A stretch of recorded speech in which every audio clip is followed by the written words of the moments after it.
What is all this? Good evening, everybody. Welcome to the Peabody Zoning Board of Appeals meeting this evening, and we meet in accordance with Massachusetts General Laws, Chapter 40A, and other applicable laws. Tonight's hearing will be conducted in the following manner. Secretary will read the legal notice or state that such notice has been waived.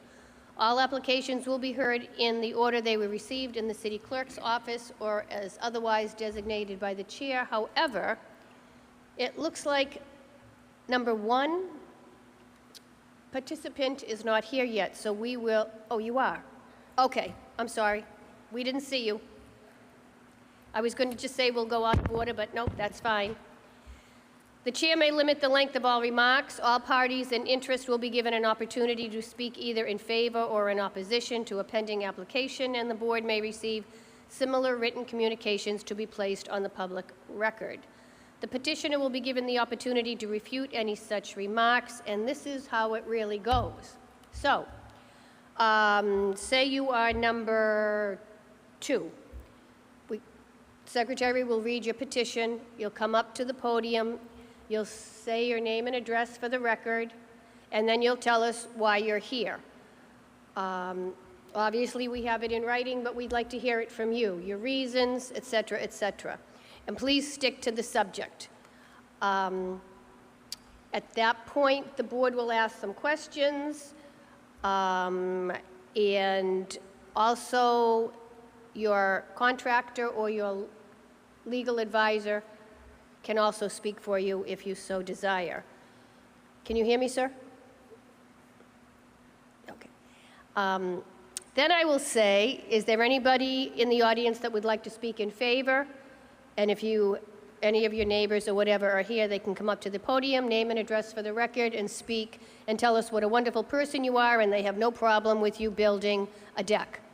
Then I will say, is there anybody in the audience that would like to speak in opposition? And then all the lovely people will come up here and tell me why they are not in favor of you building this deck and their reasons.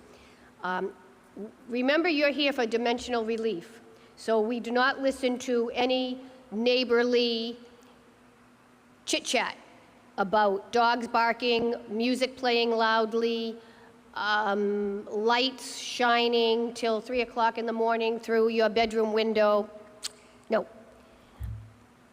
After all of that, and I usually, if this is a large crowd and I have an anticipation that there will be 10 or 15 people to speak in opposition, I will then say, if your neighbor has said something that you already want to say, just give us your name and address for the record and say, I agree with my neighbors. But it doesn't seem like that's going to happen tonight. If you have somebody that has spoken in opposition, you then, as the petitioner, can come back up to the podium and explain what you feel is wrong with whatever they said. Let me remind everybody now, the best way to get your variance done without too much opposition is to go to your neighbors first and let them know what you're doing and let them see what you're doing, and that way that alleviates all this oppositional stuff. Okay, then we might ask a few more questions. We take a vote. You are either approved or not approved, and please let me also remind you that if everybody got approved, you would not need a zoning board of appeals. So you are here because you need a few feet, a few inches, whatever. But if you're here and you want hundreds of feet and you want to go above the height limit, or please never come to us after the effect, after you have built, and then miraculously you say, oh, we needed a variance.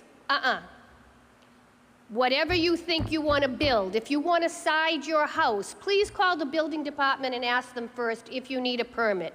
Please do not assume you don't need it and then come and ask forgiveness. We just don't appreciate that. The board then takes a vote. The decision is typed and filed with the city clerk. Once the decision is filed with the city clerk, there is a 20-day appeal period. And Ms. McGrath always explains that to you the day after. In compliance with the open meeting law, this hearing is also being recorded by our clerk. When you are at the podium, please speak directly into the microphone clearly and only speak when at the podium to ensure you are on the record, and that's the last thing I'm going to say. When you are up here and you have spoken, and then you sit down, and if you forget something, just raise your hand and come back up. Please do not shout from your seat. Okay. We are now going to start with number 1, which is a continued administrative appeal of J.D. Raymond Transport, care of Attorney Kimberly Croha.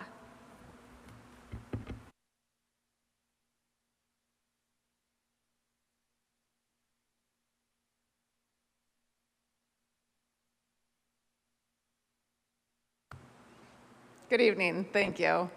My name is Kim Croa. I'm here on behalf of J.D. Raymond, and we were here back in June. We had filed an appeal from the building permit that issued for the abutting apartment complex that was approved under Chapter 40B. At the last hearing in June, prior to that, we had filed a request for determination of applicability with Conservation Commission, asking the Commission to look at wetlands areas around the site. They were meeting a few days after that. Since that time, the Conservation Commission has met twice, and they conducted a site walk that was almost 2 hours, walking all along the property and taking a look at the different wetland areas. At the last meeting last week, the Conservation Commission continued the hearing to September 14th. We are still looking at the wetland areas. Our expert from GZA, our environmental expert, gave his opinion during the public hearing in front of the Conservation Commission that the wetland area that we focused on during the site walk, which is, there's a roadway that was permitted in 2016 that leads to the apartment. So at where the roadway starts to meet the apartment, that wetland had state jurisdiction, and the wetland up front, everybody had agreed had state jurisdiction. So the question was whether or not they connected, making the back one a state jurisdictional wetland. We looked while we were during the site walk, looked at the vegetation and the soils, which are the 2 factors. So just to sort of summarize where we're at with that, the impact is that if that's a state jurisdictional wetland, then the Conservation Commission has to conclude that the apartment and there's a corner of a building in some of the parking lot that falls within the buffer area, whether or not there's any impact on the wetland areas. And it also has an effect on the stormwater. So the site visit and the last Conservation Commission hearing were only 2 days apart. There was considerable material put in during that time. That was part of the reason that there was a continuance. There was also a question during the site walk by commission members asking if we could do a peer review. So in one of the letters that was submitted by me on behalf of J.D. Raymond, we had suggested that a peer review would be appropriate and had mentioned that the applicant of the, I shouldn't say applicant because it's a little bit weird with the different applications, the developer of the apartment complex should pay for the peer review. The attorney for the developer responded and said, J.D. Raymond is the applicant of this request for determination of applicability, so they should pay for the peer review. Conservation Commission didn't make any decision on the peer review, but I do want to note for this board's review that in the comprehensive permit that was issued, it does call for as one of the conditions that this board can order a peer review of all of the developmental impacts under state wetlands. So my request tonight is that the suspension that issued in June be continued out beyond the September 14th Conservation Commission hearing, and also that the board have a peer review at the developer's expense to take a look at the wetland areas. Okay, so if I understand all of this, Conservation still has not made a determination. Correct. So we need to continue this to our August 15th, and then in August, we're going to continue it again till September. Okay. So I need a motion. You okay with that? My only question would be whether or not the board would like my presence at the August meeting, or if that's more of No. an administrative. No. Okay. No, it's Okay. more administrative. Yep. But we need you to put it in writing in an email to Carla that you request a continuance to the August 15th meeting. Okay. I will do that. And a And then to continuance September. again to Yes. September 19th. Okay, great. I need a motion to continue to August 15th. Moved. Second. All in favor? Aye. Any opposed? Okay. What was that? That's, you okay? You didn't have a second thing. No, I had asked about the peer review also, but We'll wait, we'll okay. wait. Okay, all right, Okay. thank you. Thank you. Number 2, application of Daniel Flaherty.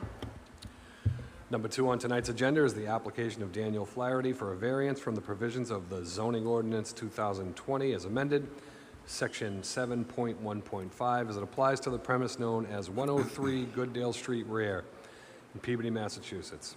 Petitioner seeks a variance to construct a detached garage and requires relief to accessory structure size where 500 square feet is allowed and 728 square feet is proposed. The property is located in R1 zoning district. Good evening. My name is Daniel Flaherty. I am the homeowner at 103R Gooddale Street. We are proposing to build a 728 square foot garage, currently in the exact same spot where we park our cars now. It's currently a gravel square, and we're looking to build a 2-car garage on that location. No trees are impacted. Currently, it's the existing yard, grass area, etc. When we did apply, obviously the 728 square feet is greater than the 500 allowed, which required us to come here before you today. During the course of discussing the proposed work, it was identified that there is a intermittent stream behind our house. So in conjunction with the Zoning Board of Appeals, we also probably will have to go in front of the Conservation Committee with an Oh, not RDA. probably, you will. Okay, we will. So, yeah, do you have any questions? I have 2. Okay. In relationship to Gooddale Street, entering Gooddale Street at Northeast Nursery, Yes. where do you live? Or is it easier to tell me from Crystal Lake? It's either or, we're kind of in the middle. So as you come in from Northeast Nurseries, we were down on the right, past Benevento Circle, and In the back? yeah, Yeah, it's a just- rear lot. Very Got it. private lot, actually. Okay, and it looks like your lot is large enough. You said I just don't understand, I don't understand how you get to that garage. So if you're looking at the plot plan, there is a right-of-way that is it goes across my neighbor's yard. It's 101 in front. I see it. And then we have a long driveway, and then we have kind of a circular drive in front of the house, and then it also kind of swings behind the house a little bit. And currently where we park our cars now is where the proposed garage would be.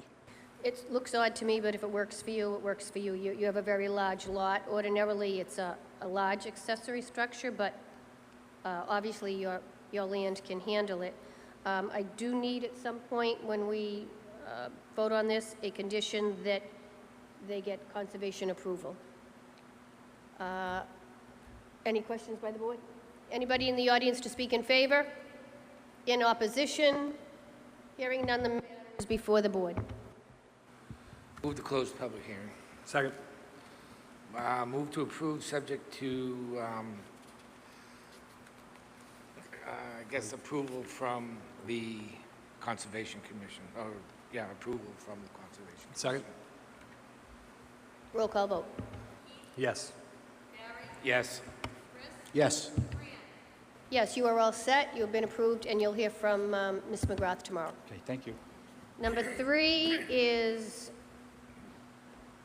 Robert and Cynthia Dunn. Number 3 on the agenda tonight is an application of Robert and Cynthia Dunn for a variance from the provisions of the zoning ordinance 2020 as amended, section 7.2, as it applies to the premise known as 4 Roycroft Road, Peabody, Massachusetts. Petitioner seeks a variance for an addition and requires relief of rear yard setback where 35 feet is required, 33 feet is proposed. The property is located in an R1A zoning district. Yes, the addition I want to put on, I need your name and address for the record. Robert Dunn, 4 Roycroft Road. And the addition I want to put on is an 8-foot by 10-foot addition. And as stated, the code requires 35 feet clearance, and we have 33. The purpose of the structure is to add a toilet and shower stall and laundrette so that we can continue to live in the house where we have for a long time and hope to for a long time more.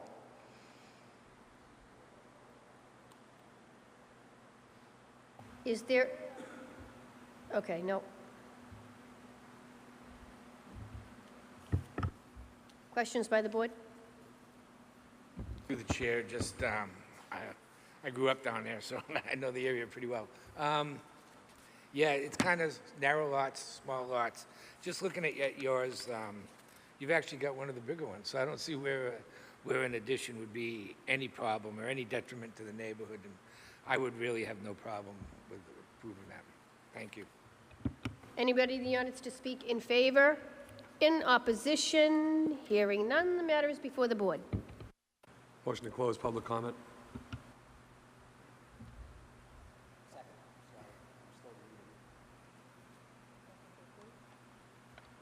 Approve? Second. All in favor?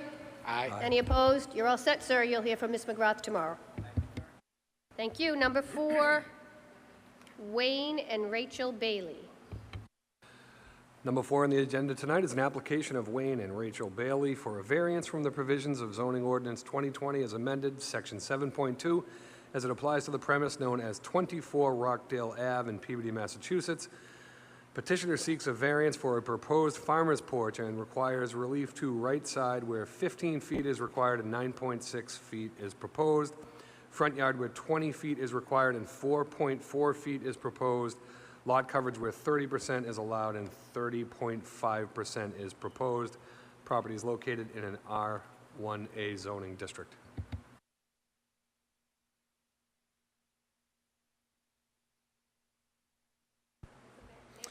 Good evening, everyone. My name is Wayne Bailey, 24 Rockdale Ave. As stated, my wife and I are proposing to build a farmer's porch about 32 and a half feet long, roughly about 7 feet out from the house. And as stated, the issue is the required setbacks. 20 feet in front of the house, we're proposing 4.4. And on the right side, 15 feet, we're proposing 9.6. We want to build this farmer's porch to sit with our neighbors, enjoy the neighborhood. And, we lived in the city for 8 years, so we're very happy here. So. Great. Questions by the board? To the chair. Anybody in the audience to speak in favor? See how easy this is, folks? In opposition? Matter is before the board. Move to close the public hearing. Second. Move to approve. Second. All in favor? Aye. Any opposed? You're all set. Thank you. Just as a sideboard, we do have one member absent tonight. So for everything to be approved, everybody has to be in agreement. So if one person says no, you're out of luck. Number 5 is Joseph and Kayla Recupero. Number 5 on the agenda tonight is the application of Joseph and Kayla Recupero for a variance from the provisions of zoning ordinance 2020 as amended, section 7.2, as it applies to the premise known as 36 Murray Street in Peabody, Massachusetts. Petitioner seeks a variance for a proposed addition and requires relief to rear yard where 35 feet is required and 31 feet is proposed. Property is located in an R1 zoning district. Good evening. My name is Jerry Scopatulo. I'm the contractor on the job. I did, so everybody knows, I did talk to all the neighbors on the right and behind them. They all were on board with the homeowners of building the addition for them. We're doing they have a two-bedroom there now. We're just extending the two-bedroom for their family and adding a bathroom also. Carla, were there plans for this? We don't have a plan. Yeah.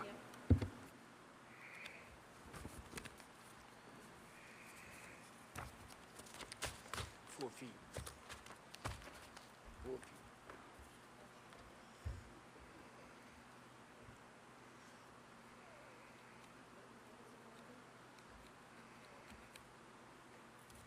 What's the addition for again? The addition, what's it for? The addition is to extend the two bedrooms for their family and adding a bathroom in there. It's a small ranches now.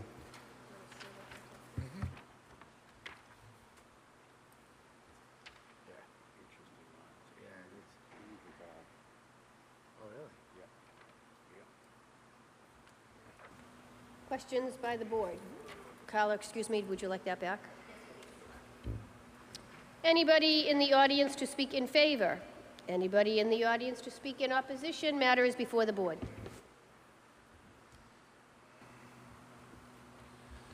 I don't have anything. Motion to close public hearing. Second. Motion to approve. All in favor? Aye. Aye. Any opposed? You're all set, sir. You'll hear from...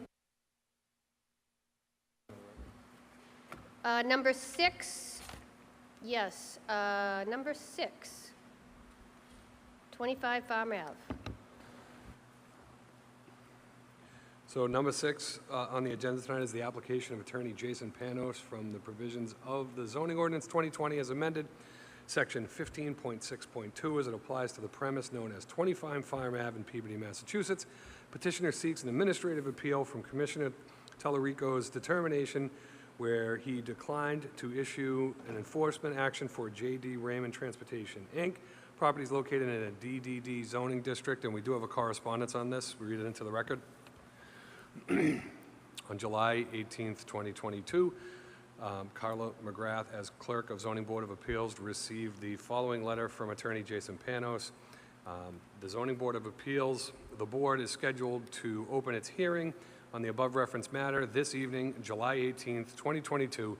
The applicant, Farm Ave 2 Lots, LLC, trustee of Farm Ave Realty Trust 2 Lots, and the residences at Farm Avenue, LLC, was recently informed that the board member will not be present at the hearing and kindly requests continuance to its next scheduled meeting on August 15th, 2020.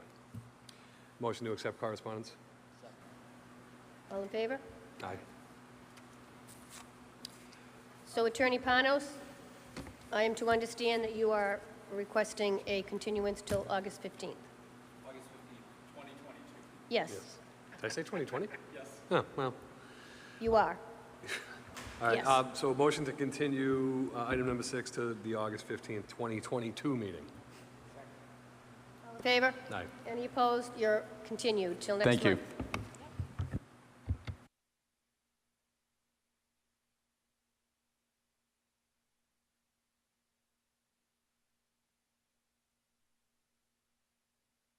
Number 7 is Maureen and Richard Heresy.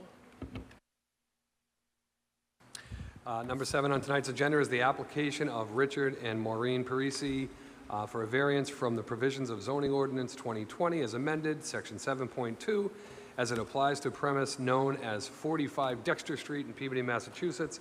Petitioner seeks a variance to build an open deck and requires relief to right side yard where 15 feet is required and 7 feet is proposed.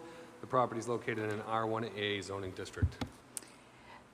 Hi, I'm Maureen Parisi. I reside at 45 Dexter Street, Peabody, Mass. As stated, we are requiring the board to allow us to build a deck where we currently only have 7 feet, but the requirement is 15 feet. We notified our closest neighbors, and nobody is in objection to the deck.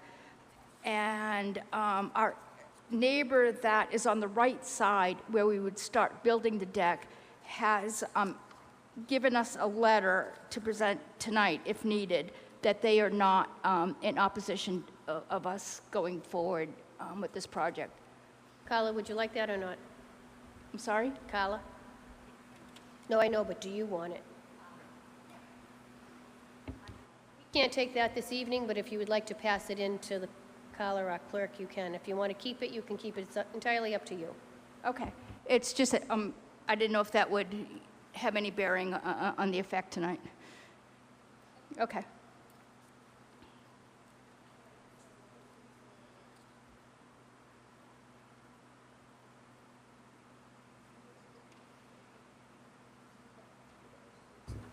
Right, it's not any wider than the house.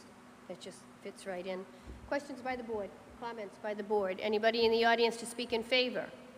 In opposition? Hearing none, the matter is before the board. Move to close public hearing.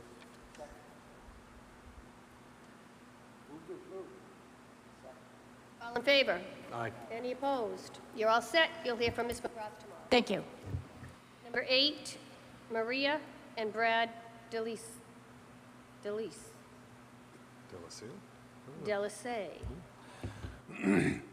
do you say that? Delisle. Thank you, because I was going to hack that up.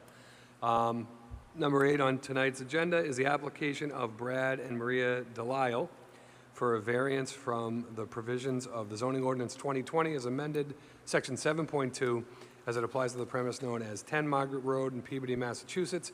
Petitioner seeks a variance to build an addition that requires relief to right side yard setback where 15 feet is required and 8 feet is proposed. Property is located in an R1A zoning district. Hi, my name is Brad Delisle. I live at 10 Margaret Road. Right now, we have a carport, kind of an enclosed carport. They built it a 3-season room. What we're looking to do is extend our kitchen into the 3-season room and then extend out into our driveway to add an office space on. My wife currently works from home, and she's set up in the kitchen, so we're looking to give her an actual workspace. Our carport now already goes to the 8 feet allowance that we have, so we're not going closer to our neighbors at all right now.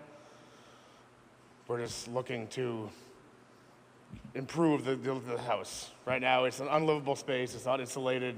You can't put a car in there. It's mainly just a storage unit for us. So we're looking to the carport become a kitchen with an office off that, and then our current kitchen become a dining room. And that's about it. Thank you. Questions, comments by the board? Anybody in the audience to speak in favor? Anyone to speak in opposition? Hearing none, the matter is before the board. Move to close the public hearing. Second. Second. All in favor? Aye. Any opposed? You're all set, sir.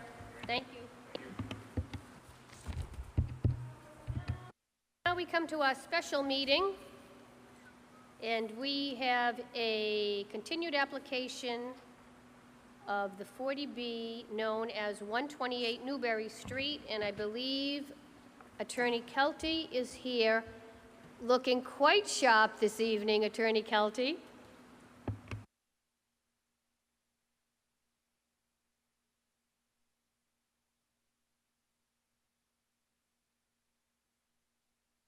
Am I up? Thanks. I'm doing 2 shows nightly at the Naughty Pine Lounge. Not your front row seats. I'm John Kelty, and I'm an attorney. I have offices at 40 Lowell Street here in Peabody, Massachusetts, and I'm appearing on behalf of the applicant for a 40B application. with me this evening for the purpose of discussing two issues in particular, one being landscaping and the second being kind of an overview on traffic. I would say that with respect to traffic, whatever Mark doesn't cover, I have reached out again today to the Transportation Department of the school department, and without success. And so what I'm trying to do with respect to the school department is determine how we fit into, our goal is to have any children who are attending Peabody Public Schools picked up via the access, the sole access to the property and egress off of Route 1. And I just want to coordinate that with the transportation people at the school department. And I was advised that it might be necessary to take a trip down to their offices, and I'm happy to do that between now and our next meeting in August. This evening, Mark Baranski, I believe, will give you an overview. I have with me this evening Andy Hantoon, Mark Baranski, and Jim Ward from Nutter McClendon, who is co-counsel in this matter as it appears before this board. And with that, I would allow Mark to speak to an overview of traffic. Wait. A couple of things. So as far as the school buses picking up the children, I wasn't quite clear as to your intent, but I can tell you that my personal intent would be not to have that bus stop anywhere near Route 1. So when you do go to the Transportation Department, if you could ask them if that bus can go into the property, and is there one of these turnaround, and then to come out? Yes. When I suggested Route 1, there would be no need for the students to exit their homes and come out to Right. Route 1. The bus, we would expect, and Go in. my discussion will be for the bus to enter that driveway and come on to the Tremel Crow property. Yeah. And pick them up there, not out on Route 1. But Right. yes, that's something we can finalize and work with the school department with. I was just not wanting the pickup to be somehow on Winona Street, if we can. And I look at, there is information available about school pickups and school buses, and they operate several buses out on Route 1 for pickup from some of the mobile home parks and the like. So I think that it's probably very workable that no bus would pick a child up on Route 1, but instead up on the property.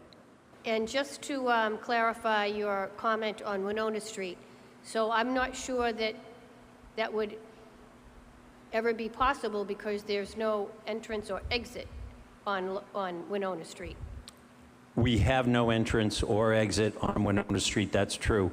And I'm trying to make sure that nobody looks to, because there is frontage on Winona Street, I am trying to make sure that nobody looks to that frontage to be utilized as a bus stop. Trying to prevent that. No little pathways for Correct. yeah. Well, if the bus doesn't stop there, then There's no point in being there. Carla, do you want us to, could you accept these correspondences now? Should I read them into the record or just, okay. Motion to accept these correspondence on the matter in front of us. One is a June 11th, 2022 Rogers letter in opposition. Another is a June 11th, 2022 Coughlin letter in opposition. And the other is a June 28th, 22 Burnson memo. Move to accept. All in favor? Aye. Okay, those are accepted into the record. Thank you. You may continue. Thank you, and good evening, Madam Chair and members of the board. Mark Baranski, 2276 Washington Street, Newton Lower Falls. If we could go to the first slide, please. Our traffic engineer is en route. I can speak to it, but prior to that, if we could tell you just a bit about the landscaping process that we've proceeded with.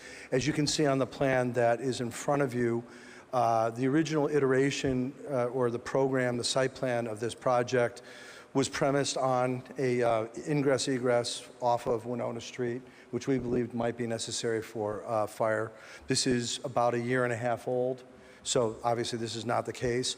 You'll also note that the western border of our property, which abuts Cardigan neighbors, we were pretty tight on that border with impervious surfaces and garages and parking spaces. Based on numerous meetings with the abutters, both on Winona and Cardigan, and meetings with town administration, we refined our approach to the site plan. And if you could jump to the next one, please. Thank you. We pulled back the structures and frankly all the impervious considerably eastward to the eastern edge of the site and have left about at least a 40, 50-foot buffer, a vegetated zone that would generally be untouched. So there's quite a bit of foliage in that area, and it was the intent, and we've had these conversations with the neighbors, to maintain that area, to improve it to the extent that there are some unhealthy trees there, and all the impervious garages and parking structures were pulled in. So the prior iteration that I was speaking of had about 25 to 30,000 square feet of green space, what we call buffer. We've more than doubled that with this iteration of our site plan. We're in the 73,000 square foot range. That isn't quite 2 acres, but certainly for a site in an urban condition, that's I think a pretty exceptional effort. Again, where we are right now is based on numerous meetings with people throughout the neighborhood, many of the stakeholders, and certainly members of the town administration. We've also committed to removing balconies on those westernmost structures that would overlook residences. So we feel like we've gone to great lengths to make sure that this landscape is respectful and responsive to the needs of the abutters. Can I interrupt? Sure. So as I'm looking at this, so the northern, I guess you would call it the northern portion of this picture. So I see the trees. Yep. And then I see the houses with some pools. What is the grayish area in between the trees and that red line? That's a great question. That is the pre-existing foliage. I'm sorry, I couldn't. Say it again. That's the pre-existing foliage, the trees and There's pre-existing foliage on this land? Oh yeah, there's a ton on that fringe there, yes. Considerably so. I'm going to have to go take another look at that. Sure. So you're leaving that, and then you are planting, what's the footage of this forest that we're planting? Footage? Lineal feet of length? The buffer zone, as it were? I don't know that I have that precise dimension. I would say it's at least 800 feet. Sorry. But as I said, it's about this, in this view, you're talking about 73,000 square foot of green space. That is also, I should clarify, inclusive of the area that abuts Winona. That will not be incorporated impervious surfaces. So, those houses that have had to withstand the Dust Bowl atrocity for the last 15 or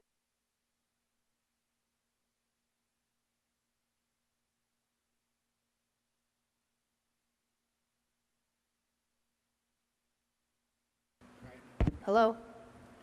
Hello? Okay. I guess they didn't want me to speak. So those neighbors will now have zero visibility to Route 1 because you are going to be planting so many trees. Is that fair to say?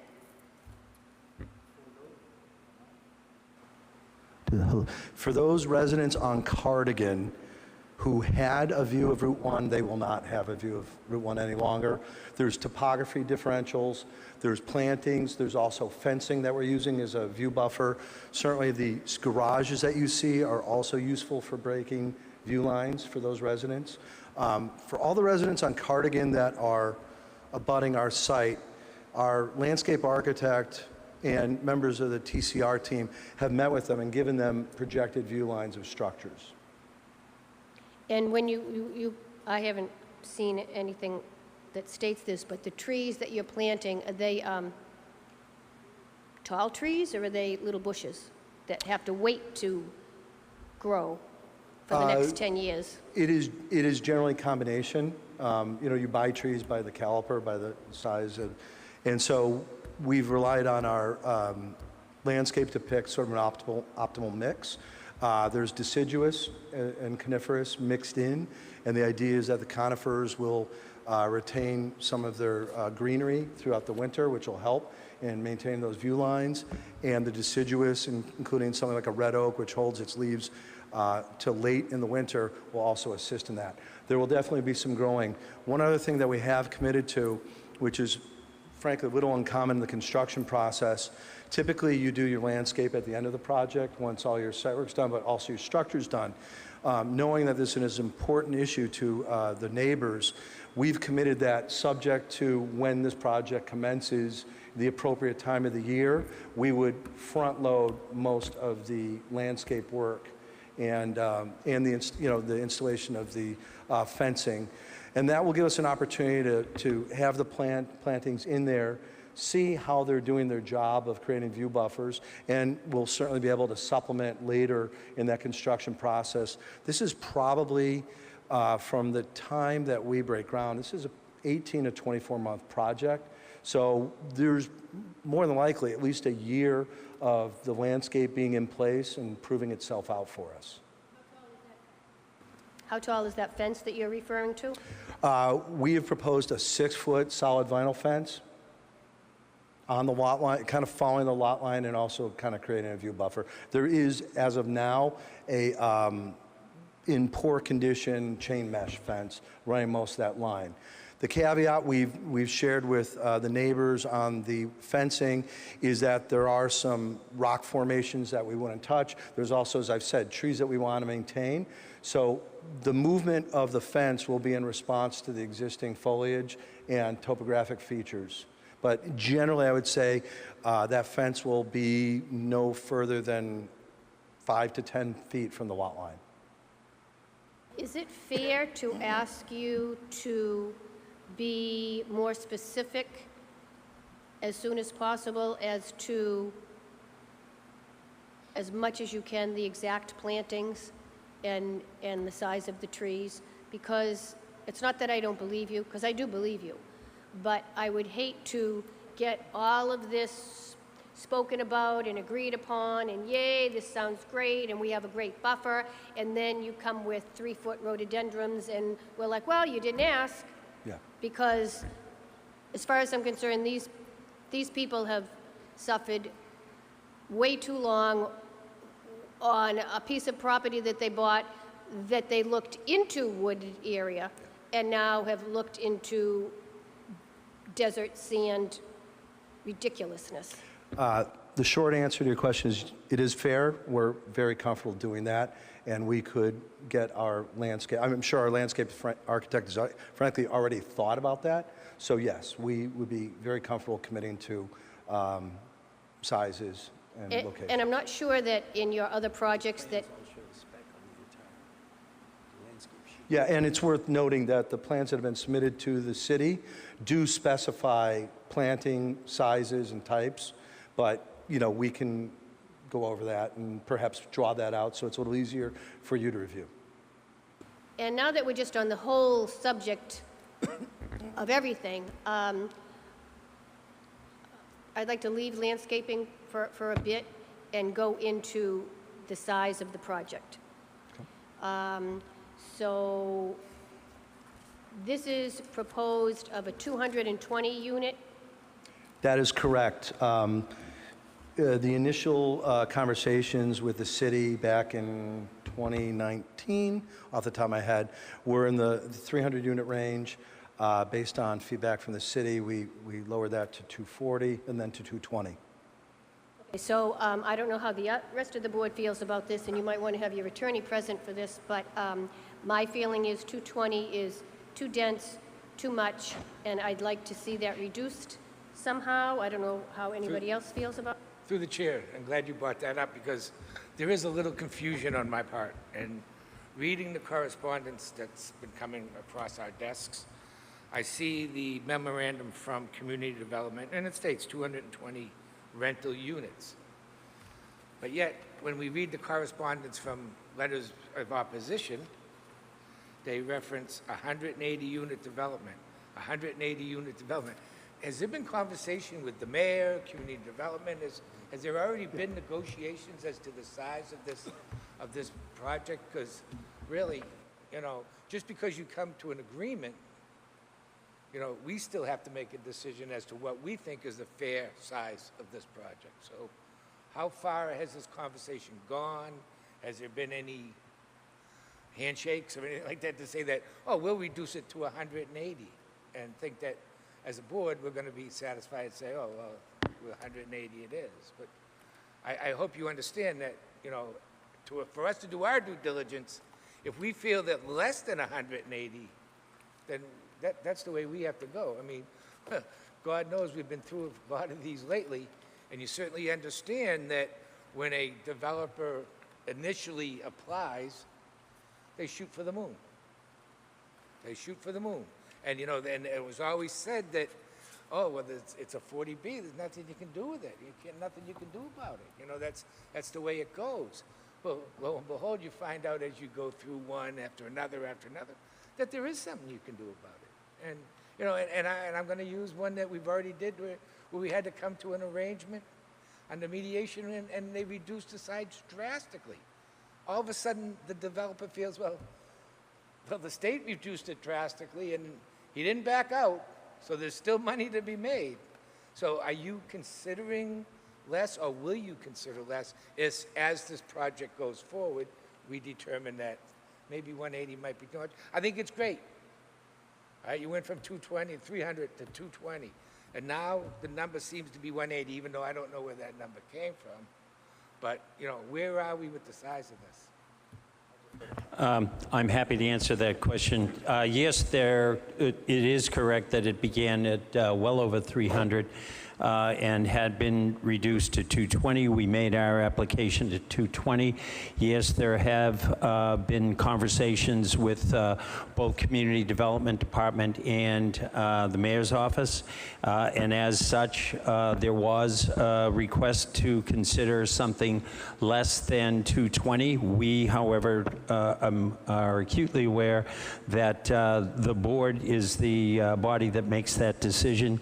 And to answer your last question, is there a lesser than 220 number that we would consider? Yes. And is that number that has been spoken of, is that number 180?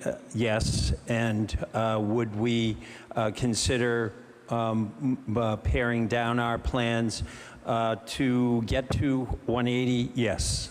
Okay, all right, just as long as we have that understanding, I'm fine with that, thank you.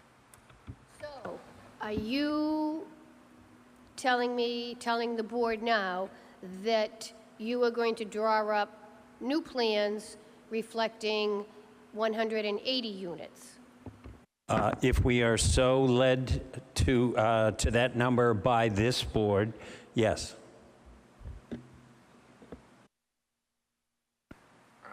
Through the chair, I mean, and now that we're all over the place, and I apologize for interrupting your presentation because, you know, it's nice to get things ironed out, you know, right up front.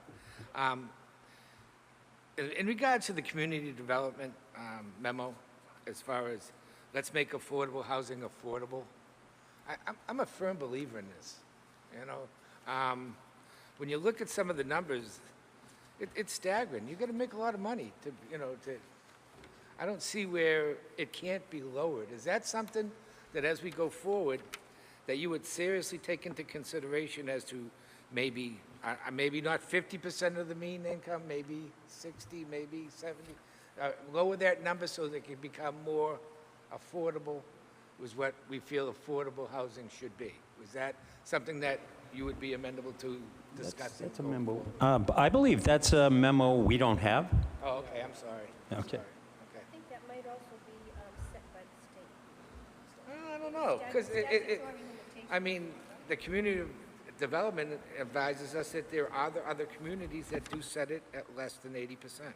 So, I mean, I just think maybe it's something worth looking into, because that's a failing to me. I know in the 40B they're statutorily regulated. It doesn't mean that, I guess, there isn't room for discussion, but Right. they Okay. legally only need to come down to a certain amount of the income, the mean All right. income for the residents of the city. So, That's good. Thank you. So if that's a memo you would share with us, Yeah, I don't see. does it claim to have been shared? I think maybe Carla, are you able to, Okay, so we'll be happy to respond to that in writing before any further meeting.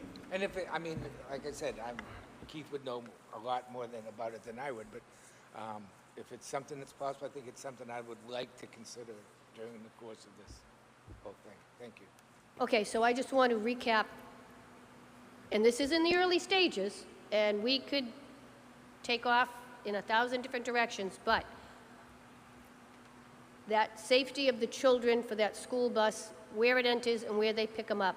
And I know that Transportation Department of the City of Peabody School Department head, she will work with you, I'm sure, to determine that pickup. Because although there are bus pickups on Route 1 further down, it's a straightaway, and they pull in. By the time you hit 128 Newbury, you've got Winona, 95, Route 1. It's a little trickier, so I'm more concerned, not more concerned, as concerned with where the bus picks up those children. And I do have to say, me personally, I will not allow them to be picked up on Route 1. Unless transportation adamantly can give me reasons why, or why they won't do it another way. Number two, I'm very concerned for the neighbors who once again have put up with this dust bowl, the noise, the dirt, everything else for 15-plus years. So I also am really concerned with making what I'm going to call a forest buffer, because I think it's going to add to the happiness and the quality of the property for the neighbors, for the whole development, and why not go as green as we can? And then the third thing is, yeah, let's cut it down to 180 and see where we go from there. Those are my three concerns this evening, and if you want to continue, after I just wasted all this time talking and talking and No, I talking on think your we're good. time. I think we're fine if you would like us. We are in peer review. We're going to contact the folks at the other end of the peer review, and we would be speaking with them about the paring down of the project, and we will have them review at 180.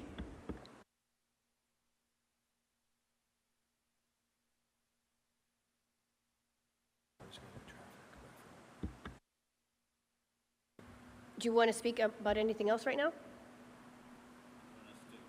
Finish with the traffic, or? Yeah. I thought, oh,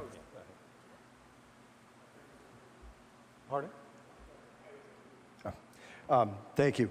Well, and so we'll proceed on with traffic, and I will obviously offer the caveat that I'm not a traffic engineer.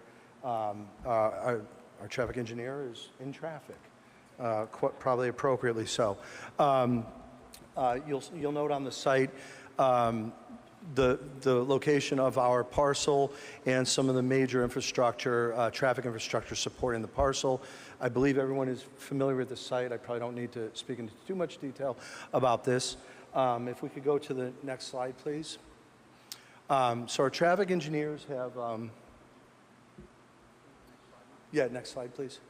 Our traffic engineers have dug in to both weekday morning peak traffic and weekday evening peak hour traffic. And, you know, at the risk of, oh, perfect timing. Effectively, we're talking about 1 car a minute from the property. Those are the projections, but I will then let the professionals speak to this.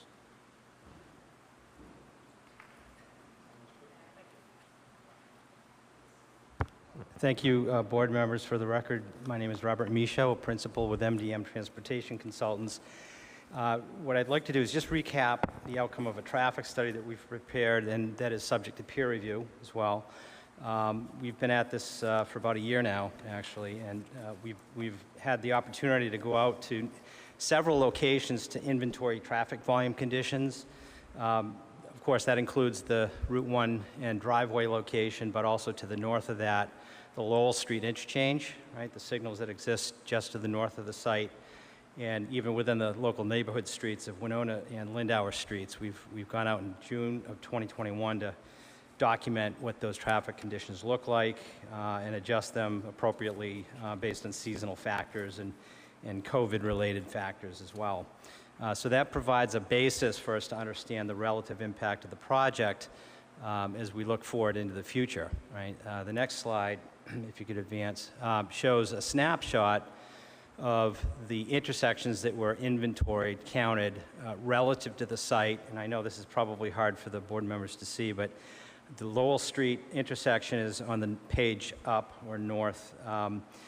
And you've got the Winona Street intersection as well, which is in the center of that diagram, the schematic, and the site driveway just below that. And what's shown here in larger arrow formats are the number of additional vehicle trips that we would expect to be generated by a 220-unit project over the course of a typical hour, commuter hour, on a weekday morning. And you'll see that the vast majority of trips, not unsurprisingly, would be to the south, toward the Boston market, if you will, at about 60 total vehicle trips over the course of that hour, where in the northerly sections of Route 1, we've got fewer than 10 vehicles per hour traveling to the north, and only about 4 vehicles or so on the Lowell Street corridor. Local neighborhood street volumes are indiscernible, really, between 1 and 5 vehicle trips total, based on observed travel patterns in and around that area. The next slide presents the same type of information for weekday evening peak hour. As we look to the south, again on Route 1, we'll see that the total number of vehicle trips is about 44. That's a vehicle every other minute, basically, where to the north we have about 23. Part of that is due in part to folks who may be inclined to use the Lowell Street intersection to reverse direction to go back to the site. Lowell Street, 12 trips, local neighborhood streets between 3 and 15 trips per hour, very, very small numbers. So the relative impact of this project in the next slide compared to those inventory traffic volumes that I started with really represent about 0.2 to 0.7% change in volume. They're inconsequential. In fact, they fall well within the day-to-day fluctuation in traffic volumes that you ordinarily see on Route 1 and the area streets. And that holds true for both the AM and the PM peak hours. So the relative impact of this project is really de minimis and is not likely to change in any way, in any material way, how people experience roads in and around the area.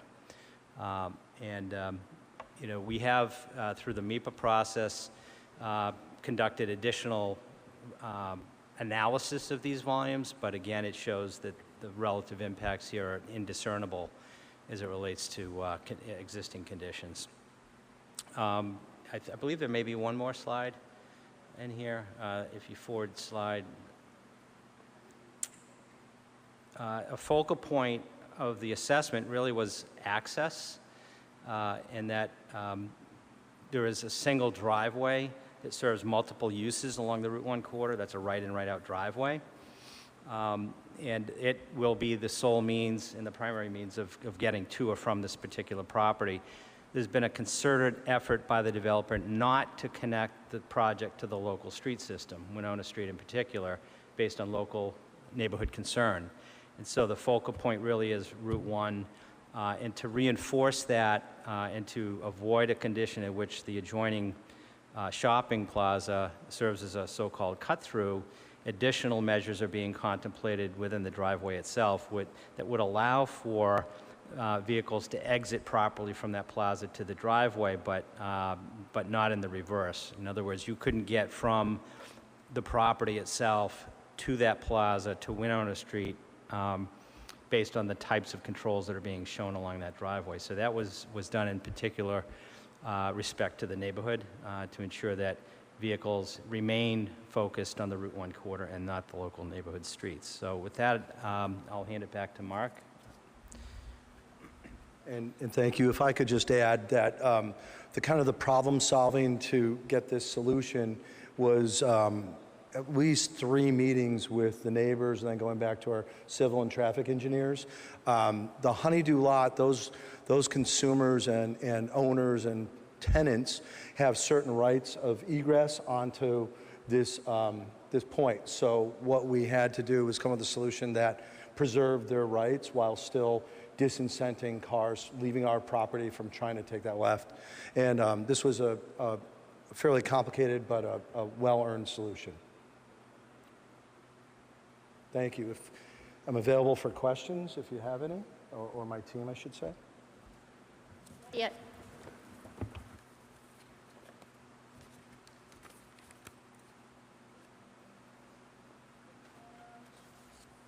Oh, Attorney Kelty, did you want to say anything before I open it up to see if there's anybody in the audience that would like to speak on this at all? No, we're fine. I think Councilor Manning would like to say something.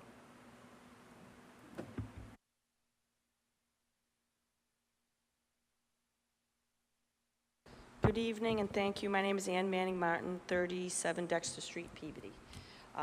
Thank you for opening this up. I appreciate it. And first I wanted to kind of thank all the neighbors that participated in all the meetings that transpired over the last few years. I think this project was proposed prior to COVID, maybe started in 2019. So there were a lot of meetings and the neighbors were very engaged, as was the developer, very responsive. They kind of went over a couple things that they changed.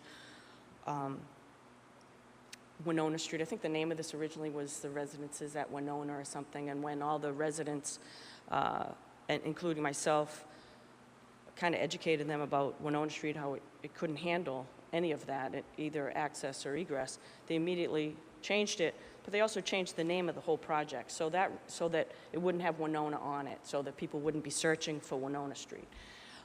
So that really caught my attention, that gained a lot of respect from me for this developer, and was very responsive along the way. As I said, they opened up more open space, they moved a building back, and they mitigated a lot with the abutters. And the project was over 300, and they came down now to 220.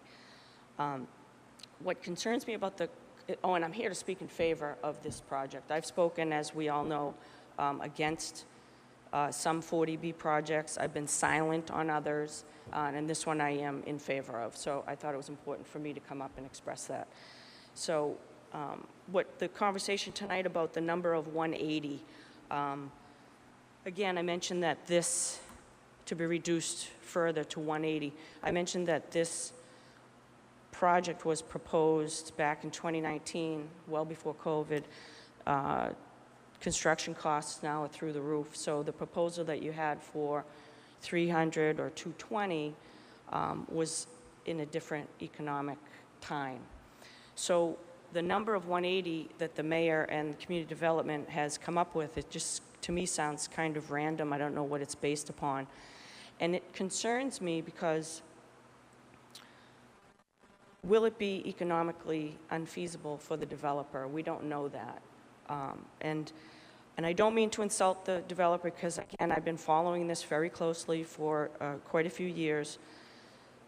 But if we reduce it so much, my concern is that they will have to cut corners and costs leaving us with a major development, a massive development that may be unsightly and unsafe, to be nice about it. And that's not the type of development that we want, certainly not one after we've been working so long. And as the chair has stated, we've been left with a dust bowl and a crater and mudslides, and it's just been a terrible situation there. And so I think that we need to continue to look towards a win-win situation with this development to improve it, but also, and again, I don't want to insult the developer, but they are here for a profit. And if they are hit with a number that is based on kind of pulling it out of a hat, 180, they will cut corners. They are here for a profit. And we don't want them to cut so many corners that we don't have a beautiful structure and building and presentation that was presented when times were better and construction costs were a lot less. So if we could just keep all of that in mind, and also the entire number of units of this project will of course go to our subsidized housing inventory, and although safe harbor is a tool best to be maintained, not necessarily to be used. You don't have to use it, but it is best to be maintained so that we can keep a handle and control on development. So that will be 220 units. If you knock it down to 180, you're going to lose 40 units to the SHI. And that's a large number given where we are always teetering lately with the subsidized housing inventory. But I think 220 will go a long way to help us maintain that number. And again, I just ask you to look carefully at the number that has really kind of just, in my opinion, been thrown out there of 180 from the mayor and community development. So those are my remarks, and I thank you very much. I'm looking for a win-win here, and I'm sure you all are too. Thank you. Well, yeah, thank you very much. Anybody else to speak? All right. So, Attorney Kelty?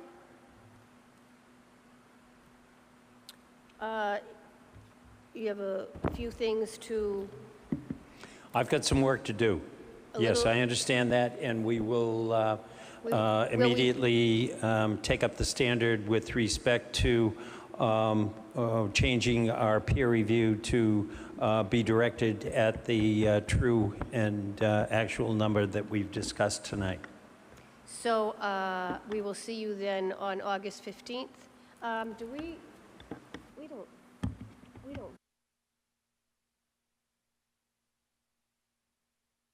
Okay, so we will see you August 15th, is that correct? Yes. Thank you very much. Thank you. What? Motion to continue to August 15th. I can't make that motion. Will somebody make that motion? Motion. So, aye. All in favor? We will see you August 15th. We are now on to the residences at Mills, 58 Pulaski.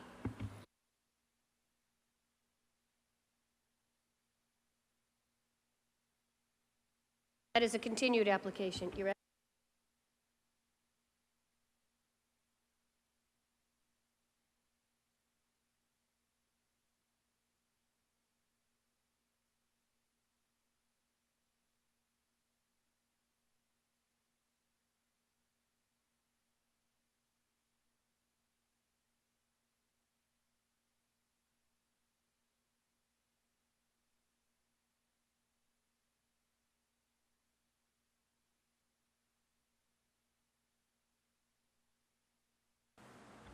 Good evening, members of the board. While Tony Capicetti's setting up, I just have one request through the chair, of course, to take the last agenda item out of order since we've asked for a letter of continuance because one of the family members is here and I just don't want her to stick around any longer than she has to. Certainly. So we are going to have read into the record your continuance for 39 Wallace Street, I believe. So on the agenda, in consideration of number 3 on the special meetings item, this is in relation to 39 Wallace Street. Got a correspondence from the Panos Law Group, Attorney Jason Panos, and this is to the Chair of the Zoning Board of Appeals, dated July 18th, 2022. It says the Peabody Zoning Board of Appeals, the board is scheduled to hear the above referenced matter this evening, July 18th, 2022. As it was continued from the hearing on June 20th, 2022, the applicant, the Tanright Residences LLC, has nothing new to present at this evening's hearing, and no peer review has commenced, and the applicant kindly requests a continuance to its next scheduled meeting on August 15th, 2022. Motion to accept correspondence? All in favor? Aye. Okay. Motion to continue to the August 15th meeting? All in favor? Aye. Thank you. I'm sorry I didn't ask for this earlier. Thank you. Go ahead. Through the chair, so my name is Jason Panos, and I am here on behalf of the residences at Mills 58 for the continued LIP-friendly 40B. I'm here practicing law at 246 Andover Street, Peabody, Massachusetts, for the record. I'm here joined by Tony Capicetti from Hayes Engineering, standing behind me, Ed Greeley, a principal of the Mills, and Julie Daigle, who is project manager. Given the hour, we're going to keep our presentation short. We're going to talk a little bit about the status of peer review and give you a general project update with the intention of giving a much more comprehensive presentation on August 15th with more peer review. We understand, by the way, that the traffic peer review came in today. We're waiting for that report so we can pick it apart, and hopefully we're on the same page. But Tony, if you want to continue.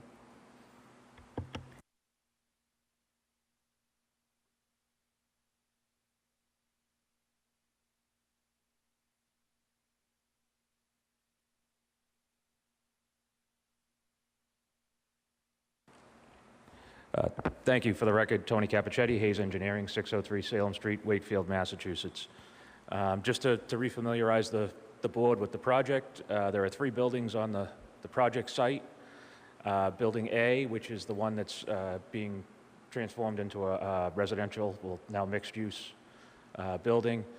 Buildings B and C, which are the current commercial properties.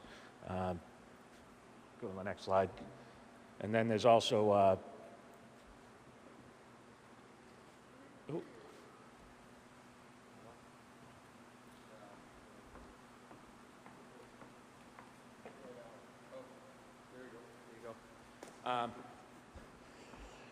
and there's also Building D, which is part of a comprehensive parking plan is also another commercial building. Different ownership entity, same principles. So if we, next slide. Just to go over the peer review, we did receive the Horsley-Witten peer review. It completed both stormwater and environmental reviews, generally positive reviews. Most of the stormwater requirements were met because it is a redevelopment project. We're reducing impervious surfaces. They asked if we could do a little more, and we are willing to do so. They wanted us to infiltrate some runoff from buildings B and C, which are not technically part of this project. But it's a simple thing to do, so we're willing to do so going forward. So we're in the process of making those revisions. The environmental review went through the Phase 1 report, the 21E for the project. It was just asking for some of the monitoring well data to be submitted to kind of take a look at, but generally agreed with the Phase 1 assessment. Bob Langley reached out today to say that the World Tech peer review has come in. He had a couple of minor revisions he wanted made to it, nothing of substance. He said that it was generally a good review and didn't have anything that seemed insurmountable in it, so we'll hopefully have that in front of the board on August 15th and be able to discuss traffic at that next meeting, and hopefully we'll have an all clear on the stormwater and environmental at that point as well. Next slide. And just to give you a brief update of the project, we did, if we go to the next slide. Some of the discussion that came through from the ZBA, and we've submitted this info that'll be ready for review on the August 15th hearing. centered around the daycare use and some outside activity space and how to handle that. So we're now going to be a sort of a mixed-use project. The lower level, we've taken the 6 residential units out of that. We've added the daycare, and we've increased some of the amenity space that's in that lower level for the residents. So, and we think having the daycare directly in the building will be a nice amenity to some families if they're in that area. So these plans have not been read into the correspondence. So you do have updated plans that will be in your next file. We're just kind of giving you an update as to where we're headed.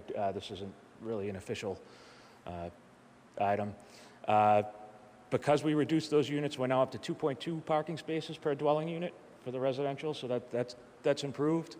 As we discussed on the site walk, we've separated out the residential entrance from the commercial entrance, and then we provided do not enter signs and additional traffic mitigation. Oops. I just have, before I forget, could we, moving forward, instead of saying the front of the building and the back, could we say the entrance and the exit? Okay. So 2.2 spaces per dwelling, fantastic. So, and the reduction in units, we redistributed the units a little, so now it's 21 bedrooms, 22 bedrooms, and 5 3-bedrooms, which, again, that's not our choice. That is the minimum that's required under the 40B process. And then the comprehensive parking plan was previously submitted again with those changes we had discussed, the residential entrance to the rear, and actually the residences will enter and exit from that single site drive. The commercial space will have the commercial entrance and exit to the, I guess that would be south of the building. So we've really worked on separating that. And just to give you a quick run through of the next slides, this is the lower level. The yellow area is the daycare that will front on that open space area to the, will front on the big open space quad in between the building A and B. And we added some bicycle storage. If we go through, this just shows the reconfigured units which you have.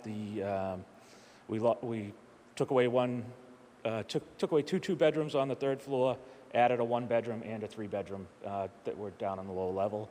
Go to the next slide. And you'll see that we added just the walking path. It's a minor change. That way it pulls away from the building. You'll still have that large grass area for daycare to use as well as the residents. And then you can access the bicycle rack. The one minor change to the parking. We had originally posted 2 temporary spaces for ride share limited 1-hour parking. We've now reduced that to 15-minute parking because of the daycare. We want to have them have 2 spots right up front that they can pick up and drop off fairly quickly. So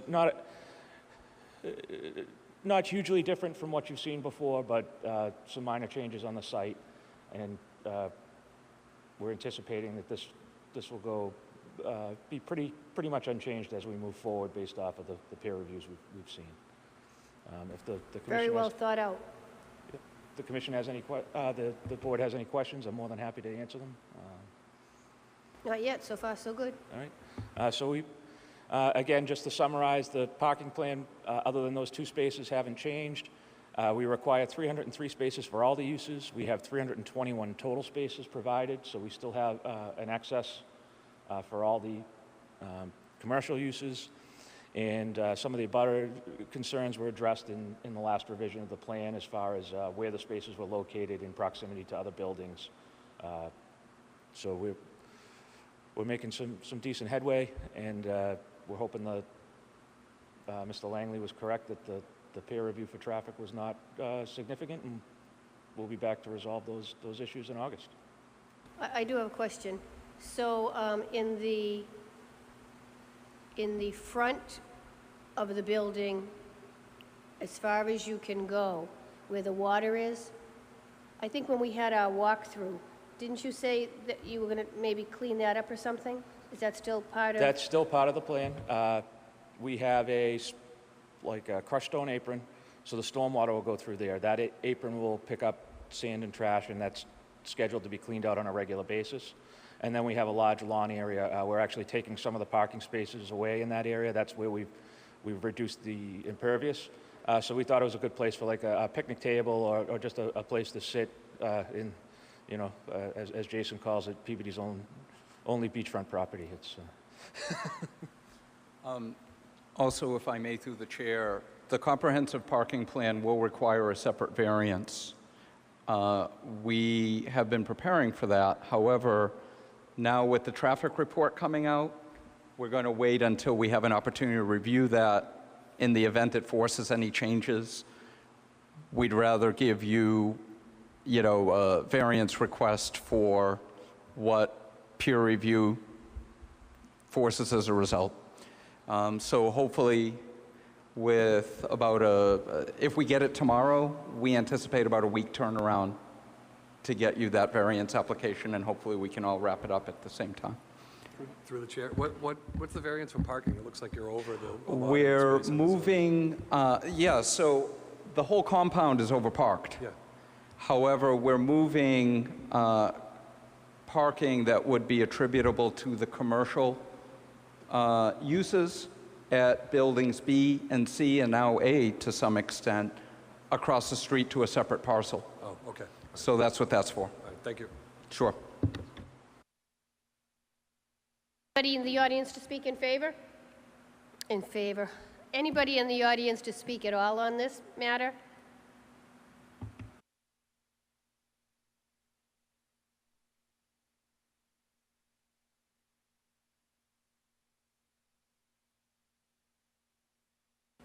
The attorney. Good evening, Madam Chair, honorable members. My name is Bill Sheehan. I practice law in Peabody, Massachusetts, 8 Essex Center Drive. I represent tonight VRRM LLC and Sideway LLC, two owners of property. Between the two of them, they own 13.5 acres, and we immediately abut the applicant on the west. I also represent Wayside Transportation Company, which has its headquarters there and its premises there. You may recall that when I was here at the last meeting, I discussed, or at least identified, a series of issues. Those issues include a concern about all the truck traffic that runs through the site. After all, it is an industrial site. We're concerned about the parking layout, concerned about safety, and concerned about our ability to continue to operate our facility as an industrial use, recognizing that if there are residents who move into that building, so-called Building A, that they'll be overlooking and right next to a use that they may not like. And unfortunately, the law doesn't necessarily protect my client in the event that residents seek to either eliminate or change how we're using our property. If I may interrupt. So I understand your concerns, all of them. Now, if in fact this gets passed and people obviously before they rent out one of these apartments will take a good look at the whole property and they're going to see your client's whatever use, what did you say it was, abutting it? Yes, it's an industrial use. They move containers, Right. rental, sale of storage containers, So- things of that sort.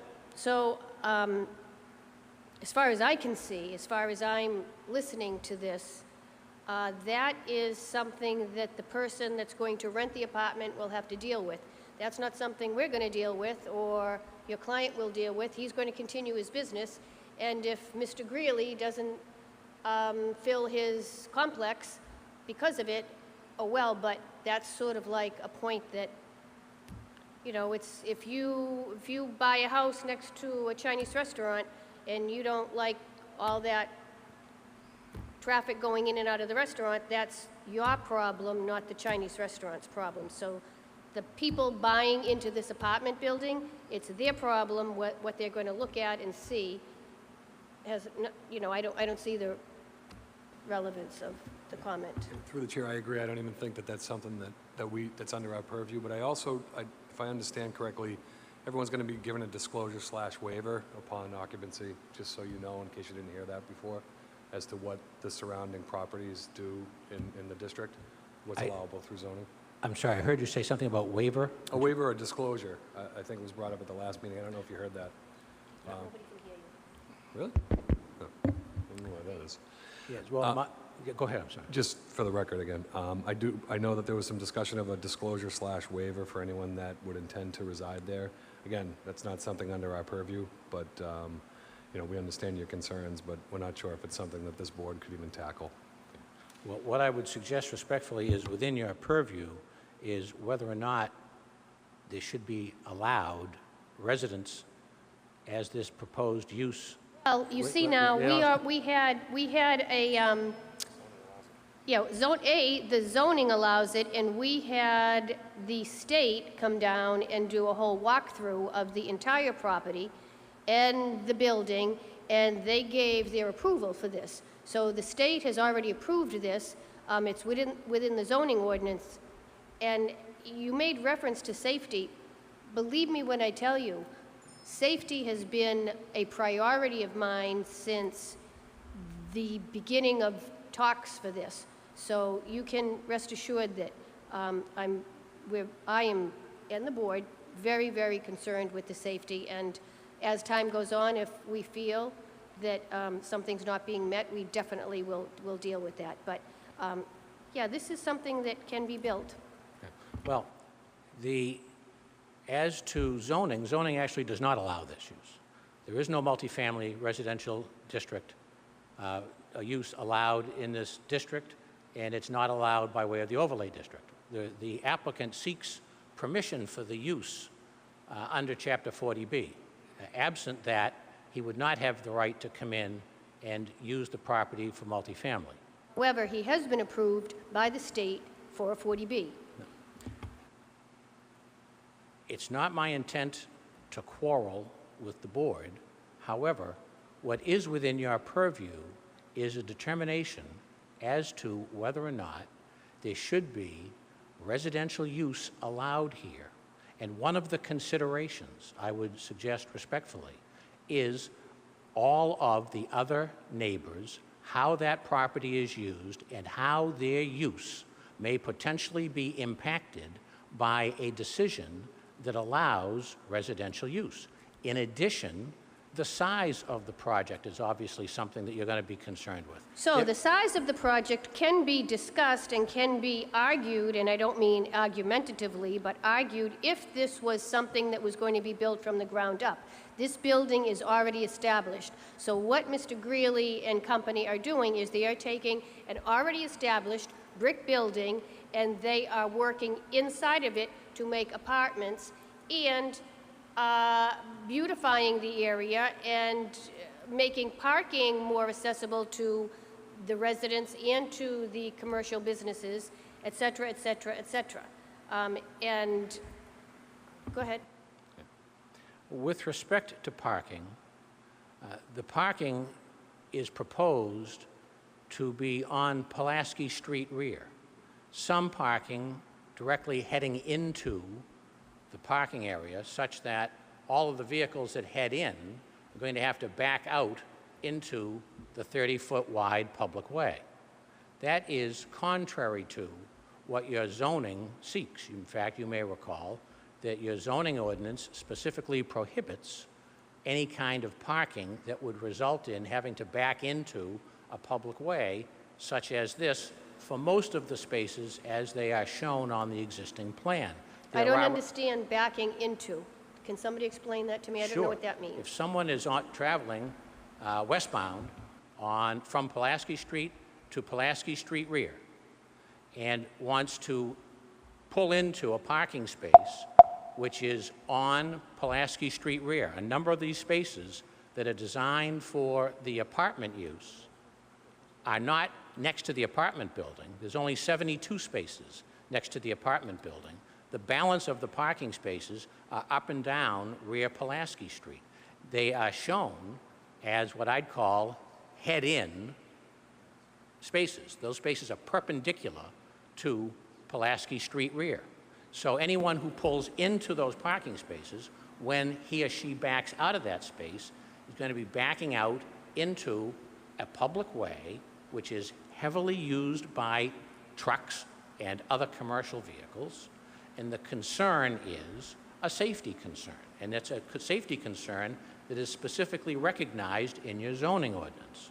Now, So- a few of the spaces are parallel parking, but most of them are what I would call head-in parking spaces. So that's you a park your car concern. in, and then you have to back it out. Correct. And this will all be vetted during peer review, but I think, how do you say this? We're splitting hairs, because in most parking places, look at a parking garage. I mean, you're backing in, you're backing out. I don't know what I don't know what you're trying to make a concern about when I don't see there's a concern there. The concern is what the zoning ordinance also expresses as a concern, and that is... So basically, what I hear you doing, and I understand this, and we're all going to go home tonight, and we're all going to read our 40B handbook, because I think that you want to tell the zoning board what the zoning ordinances are. I've been asked a series of questions. You asked me about whether or not the proposed use is in your purview. I've tried to answer that question. I started talking about parking and safety. You questioned whether or not there really was, and you very clear about how important safety is to you. There is no doubt in my mind that as the four of you sit here tonight, that is the single most important concept, and well, it should. I listened very carefully to what was going on in the hearing before. Concerns about school buses. Same situation here. You've got 2-bedroom units, you've got 3-bedroom units, we're going to have children there. Where's the school bus going to go? All of those concerns. They're all very, very real. All I'm saying by way of the zoning ordinance is that the zoning ordinance, and you know this because you know the zoning ordinance better than I do, that the zoning ordinance specifically states a concern, in fact, a prohibition against head-in, drive-in parking when you have to back out into a public way, because it's a concern. And so when you were talking about a parking garage, of course, I understand, everybody understands that when you pull into a parking space, you've got to back out of that space. The question is, what do you back out into? Do you back into a parking aisle like you would at a shopping center? The answer is yes. That's exactly why you have these parking aisles. The concern is, what happens if you have to back immediately into the public way? And that's the concern here. And it's of particular concern because what we're dealing with is heavy truck traffic moving at a fairly good rate of speed, where there's an ability to stop, if necessary, is more of a concern than just a vehicular passenger vehicle. So that's the concern. And one of the things I think is within your purview to consider is whether or not all of the parking for this apartment building should be kept in and to that lot, the lot that we're talking about that surrounds buildings A, B, and C. Because there are 72 spaces as you are looking at the building, and I'll call it, the front and the back sometimes get confused. So why don't we just use geographic directions? To the west of the building, between the building and my client's property, there is a large area for parking. They've shown that. There are 72 parking spaces in that area. In addition, there are a couple of spaces that are immediately to the north of the building. Now, if all of the parking for residential use were to be limited to that area, and the residential traffic be limited and not use Pulaski Street rear, that would be an enormous safety benefit and something for you folks to consider. Not telling you what to do, obviously, but something to consider. I will tell you this, that if you were to consider that, the number of units that would fit, where you're talking about 2 units, 2 spaces per unit, plus 1 space for every 3 units, which is what the zoning ordinance is looking for, all of that could be accommodated right on the site for 33 units, something for you to consider. I would suggest respectfully that anything that the applicant can do and that the board can do to keep the vehicular traffic associated with the residential use off of Pulaski Street rear is something that's worthy of great consideration, especially given the nature of the proposed parking. And I understand why the applicant is proposing that parking. I understand that. I understand he's going to combine it with the commercial property and all the rest. All of that said, and the peer review will come in. Nobody has seen it, at least I haven't seen it, and we'll continue to talk about these things. But I would be remiss if I didn't identify these concerns so that the applicant can address them. There's one other concern that I think the applicant should be ready to address, and that is the legal element to this. Right now, rear Pulaski Street is a 30-foot public way. It was taken as an easement by the city of Peabody in 1980. When you look at the proposed plan, the applicant proposes to have a roadway, an effective roadway width of 24 feet, not 30 feet, because he's taking up parking spaces on both sides. And with all due respect, that's contrary to the easement. So, a couple of things. Captain Richards was with us the day that we did our site visit and didn't seem as concerned as you over parking and traffic. However, like I said, third-party review will come in again and we'll take a look at all of this. But as you continue to talk, you seem overly concerned with parking, and I didn't think you were here on behalf of a parking person. I'm concerned about parking because I'm concerned about what will happen if we have an accident involving one of our trucks. Okay, so that's the police and that's the zoning board, and we will deal with that, unless, I don't understand, I understand your concern, but that's also our concern, and it's third-party review, and it's the city's concern. And well, the fact that we get it, but, is that what your client wants you to present to us, that you're overly concerned with safety? I'm not overly concerned with safety. I am dutifully concerned with safety, as are you, and as is my client. Not overly concerned. Okay, And let's not use some semantics right now. I just want to know what exactly, bottom line, are you here, and what is your concern? Bottom line, your concern. We heard safety, okay, we're dealing with that. We heard parking, okay, we're dealing with that too. Is there anything else? Yes, and you've heard my concerns with respect to use. Those I've said at the beginning, and I'll say it one more time just so everybody's clear. Our concern is safe truck traffic. Our concern is the parking considerations of that. We're concerned with safety, and we're concerned with use. And one of the things that I have done is I have submitted to the applicant's counsel what we call a covenant to protect my client's use going forward. You may recall, I think this is what you were referring to, sir, when you talked about a waiver. The last time we were here, Mr. Greeley said that he anticipated putting into the lease some language about uses and protections. I think that might have been what you were referring to. I'm not sure.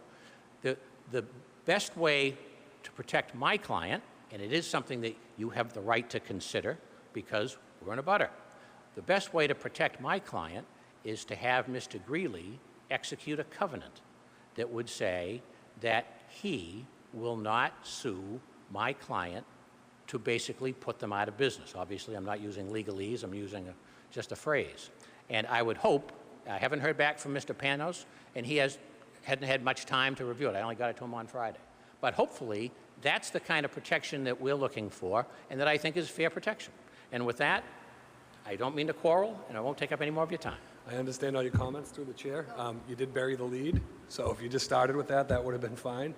And I do appreciate all the lessons on zoning, but as you know, backing into a public way is a way of life for almost every resident in every residential housing unit in every city in the state. We do take your comments very seriously. I know that the owners are here and they're listening. They're right now currently overparked, and maybe they'll take this into consideration. But You did bury the lead. You're hoping to get some kind of covenant signed on behalf of your client. They aren't a butter. They have certain rights, and hopefully you'll have fruitful discussions between parties. In which the Absolutely. board doesn't have to get involved in. Agreed. Okay. Thank you very much. Thank you.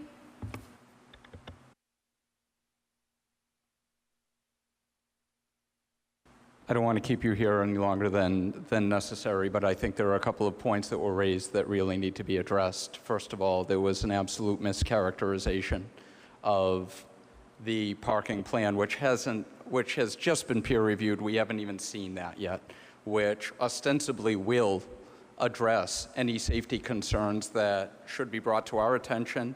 And if necessary, forcing a plan change, we will contemplate that and work with the board and the peer reviewers to address those things. However, we haven't even seen it yet. So we're putting the cart ahead of the horse. The mischaracterization, most of the parking, actually all of the residential parking, servicing the proposed apartment units is tucked away in back, off 58, the assigned spaces. That is those spaces that will service the actual residents. There are approximately 27 spaces proposed at 58 rear rather, that will be used for visitor pickup drop-off, that, by the way, are displacing spaces, in and out spaces, that are currently being used for automobile vehicle storage and other commercial uses. So they are, as we speak, for the most part, entering and exiting in the same manner as we currently propose. Yes, we add a few more spaces, but not a lot. With regard to the easement for the right-of-way, the current width is 24 feet. We're not changing that. Whether the easement is for 30 feet or not, we maintain the existing condition primarily. So, I just want to impart on the board some information to clarify what was just presented to you. Some of it just isn't true, and I just want you to know that we're here to work with the board and the peer reviewers to make sure that any real issues are addressed to everybody's satisfaction, with safety being the most important concern. Tony, I don't know if you have anything to add, but through the chair, very quickly. Yeah, very briefly, there are existing spaces in front of the commercial uses that back out currently, and they're actually in a worse position because they're further towards the building, and people traveling on the way cannot see those people, especially in front of the building A now, the brewery. It's very difficult to see them, so we've moved them up to the right-of-way so they can be seen. We've actually dropped one space that's in front of that building because we didn't think it was safe. I mean, and then through this board, the discussion on the other side, we originally had the cars backing in and out, and you had asked us to change that, and we agreed. So we're funneling the pedestrian traffic out and around in one location through a series of walkways. We're trying to make efforts to meet these safety concerns, and we'll continue to do so. But this project, as it's designed, is definitely no worse than what's out there currently, and in my opinion, a better option sightline-wise, as well as turning radius and movements. And the narrowest point is 24 feet in the paved right-of-way. Parking is allowed, if you read the easement, because it's for all uses for a way in Peabody, and most streets in Peabody do allow parking on the right-of-way. So just to round that out. Thank you. Okay. I'm all set. Okay. What? Yeah. Yeah. Motion to continue this item to the next meeting, August 15th? All in favor? Aye. Any opposed? Okay, great. I need to see you in a minute. Nope.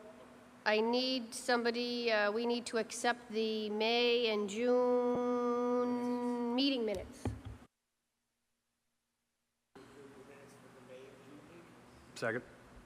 In favor? Aye. Any other matters that we want to bring up right now? Okay, we will see everybody August 15th. Thank you very much.